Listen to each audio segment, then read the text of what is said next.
السلام علیکم گائز، کیسے ہیں آپ؟ آج میں آپ کو دین دنیا سٹوری چینل میں ویلکم کہتی ہوں، اور آج جو میں آپ کو سٹوری سنانے والی ہوں وہ ہے حضرت آدم علیہ السلام۔ حضرت آدم علیہ السلام کا قصہ قرآن پاک اور حدیث میں تفصیل سے بیان کیا گیا ہے۔ حضرت آدم علیہ السلام پہلے انسان اور پہلے نبی تھے۔ اللہ تعالیٰ نے اپنی قدرت سے انہیں پیدا کیا اور ان کو تمام انسانوں کا جدا امجد قرار دیا۔ یہ قصہ انسانیت کے آغاز اور اللہ تعالیٰ کی تخلیقی حکمت اور انسان کے لیے ہدایت اور امتحان کا پیغام ہے۔ حضرت آدم علیہ السلام کی تخلیق۔ اللہ تعالیٰ نے حضرت آدم علیہ السلام کو مٹی سے پیدا کیا۔ قرآن پاک میں کئی مقامات پر اس کا ذکر ہے کہ اللہ نے مٹی سے انسان کی تخلیق کا آغاز کیا۔ حضرت آدم علیہ السلام کو جب اللہ نے تخلیق فرمایا تو فرشتوں کو حکم دیا کہ وہ حضرت آدم علیہ السلام کے سامنے سجدہ کریں۔ تمام فرشتوں نے اللہ کے حکم کے مطابق حضرت آدم علیہ السلام کے سامنے سجدہ کیا، مگر ابلیس نے انکار کر دیا۔ ابلیس نے تکبر کیا اور کہا کہ میں آگ سے پیدا کیا گیا ہوں اور یہ مٹی سے، میں اس سے بہتر ہوں۔ اللہ تعالیٰ نے ابلیس کے اس تکبر اور نافرمانی کے باعث اسے جنت سے نکال دیا اور اس پر لعنت کی۔ ابلیس نے اللہ سے مہلت مانگی کہ وہ قیامت تک انسانوں کو گمراہ کرے گا۔ اللہ تعالیٰ نے اسے مہلت دے دی، مگر فرمایا کہ میرے نیک بندے تیری گمراہی سے محفوظ رہیں گے۔ حضرت آدم علیہ السلام کا جنت میں قیام۔ اللہ تعالیٰ نے حضرت آدم علیہ السلام کو جنت میں رہنے کے لیے جگہ دی اور ان کی تنہائی کو دور کرنے کے لیے حضرت حوا کو پیدا کیا۔ حضرت حوا کو حضرت آدم علیہ السلام کے بائیں پسلی سے پیدا کیا گیا۔ اللہ تعالیٰ نے دونوں کو جنت میں رہنے کی اجازت دی اور انہیں جنت کی تمام نعمتوں سے فائدہ اٹھانے کی اجازت دی، مگر ایک درخت کے قریب جانے سے منع فرمایا۔ شیطان کا وسوسہ اور آدم اور حوا کا امتحان۔ شیطان، جو کہ ابلیس نے حضرت آدم علیہ السلام اور حضرت حوا کو گمراہ کرنے کی کوشش کی۔ اس نے ان کے دلوں میں وسوسہ ڈالا کہ اگر وہ اس درخت کا پھل کھائیں گے تو انہیں ہمیشہ کی زندگی اور بادشاہت مل جائے گی۔ حضرت آدم علیہ السلام اور حضرت حوا نے شیطان کے بہکانے پر اس درخت کا پھل کھا لیا۔ اس کی پاداش میں اللہ تعالیٰ نے انہیں جنت سے نکال کر زمین پر اتار دیا۔ اللہ تعالیٰ نے حضرت آدم علیہ السلام اور حضرت حوا کو دنیا میں اتار کر انہیں اور ان کی اولاد کو دنیا میں رہ کر امتحان سے گزارنے کا فیصلہ کیا۔ حضرت آدم علیہ السلام نے اپنی غلطی پر ندامت کا اظہار کیا اور اللہ تعالیٰ سے مغفرت طلب کی۔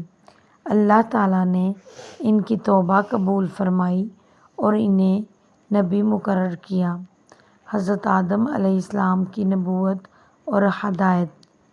حضرت آدم علیہ السلام کو اللہ تعالیٰ نے نہ صرف انسانوں کو جدا امجد بنایا بلکہ انہیں نبی بھی مقرر کیا۔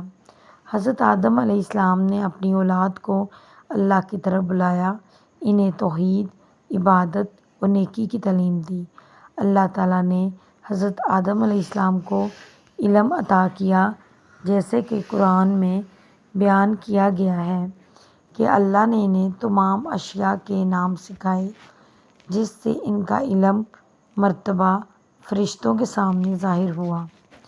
حضرت آدم علیہ السلام کی اولاد میں حضرت شیش علیہ السلام بھی شامل ہیں، جو بعد میں نبی بنے اور انسانیت کی ہدایت کی ذمہ داری کو آگے بڑھایا۔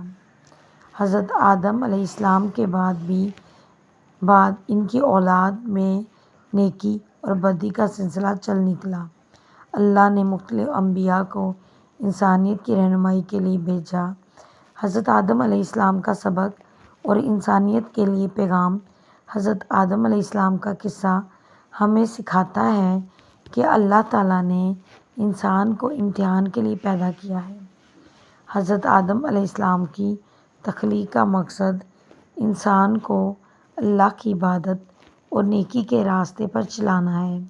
شیطان کا کام گمراہ کرنا، وسوسے ڈالنا ہے، مگر اللہ تعالیٰ نے انسان کو عقل اور علم سے نوازا ہے تاکہ وہ صحیح اور غلط میں تمیز کر سکے۔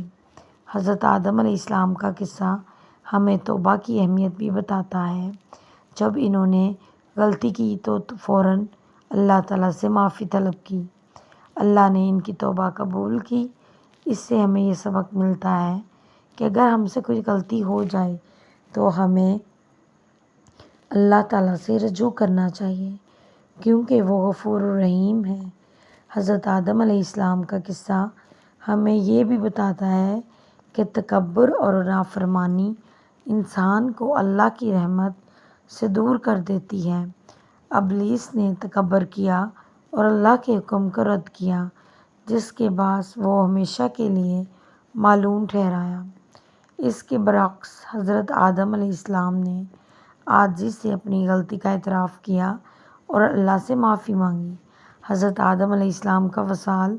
حضرت آدم علیہ السلام نے تقریباً 930 سال کی عمر پائی اور ان کی وفات کے بعد انہیں ان کے بیٹے حضرت شیش علیہ السلام نے دفن کیا۔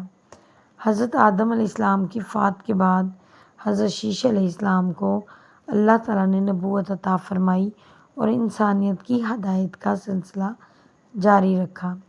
حضرت آدم علیہ السلام کا قصہ انسانیت کے لیے ایک رہنمائی ہے اور یہ ہمیں یہ بات یاد دلاتا ہے کہ ہمیں دنیا میں امتحان کے لیے آئے ہیں اور اللہ نے ہمیں صحیح اور غلط کا شعور دیا ہے۔ شیطان کی کوشش ہے کہ ہمیں گمراہ کرے، مگر ہمیں چاہیے کہ اللہ کی طرف رجوع کریں اور نیکی کے راستے پر چلیں۔ حضرت آدم علیہ السلام کی توبہ اور اللہ کی رحمت ہمیں امید دلاتی ہے کہ اگر ہم نیک نیتی سے اللہ کی طرف رجوع کریں تو وہ ہمیں معاف کر دے گا۔ یہ قصہ ہمیں یہ بھی بتاتا ہے کہ انسان کو علم اور عقل کی قدر کرنی چاہیے اور تکبر سے بچنا چاہیے۔ حضرت آدم علیہ السلام کی کہانی ہمیں زندگی میں عاجزی، توبہ اور نیکی کا درس دیتی ہے۔